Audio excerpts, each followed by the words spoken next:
Hey everyone, this is Dr. George Bernbach, and have you ever worked out against a pacer? You know, in racing, they use a pace card to get everyone up to speed. And in the gym, oftentimes we can add a pacer to run against us on a treadmill or to cycle against us on a bike. And they run at whatever pace we tell them to, and they never falter. Basically, they run or they bike at a perfect pace. So why does this matter for you in your practice? Because we can use this pace concept as an evaluation tool for how we're performing. Here's a concept to consider. Let's say you arrive at the end of your day. Look back and say, what happened today?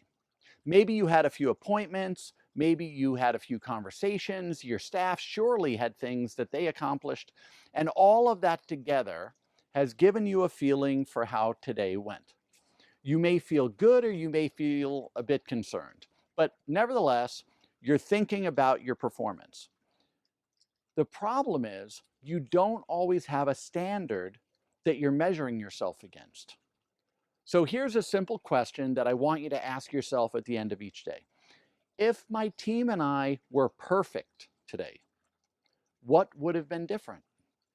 Just that question. If we were perfect today, what would have been different will allow us to make a list.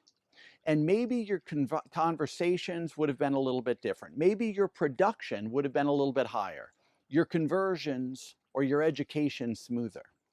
This question is setting you up to measure yourself against a pace setter of perfect.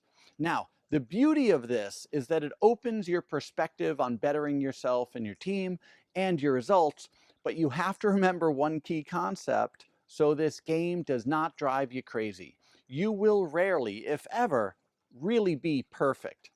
But that's also the blessing here. It keeps everyone focused on failing forward and bettering themselves and their work by at least 1% every day. So that's that.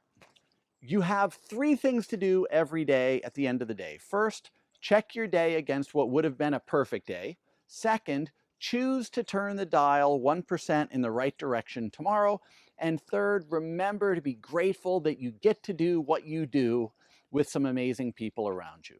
All right, so there's the concept for today. Set yourself a pace of perfect, knowing you may never get there, but set that perfect pace so you can compare your own actions and continually strive for improvement.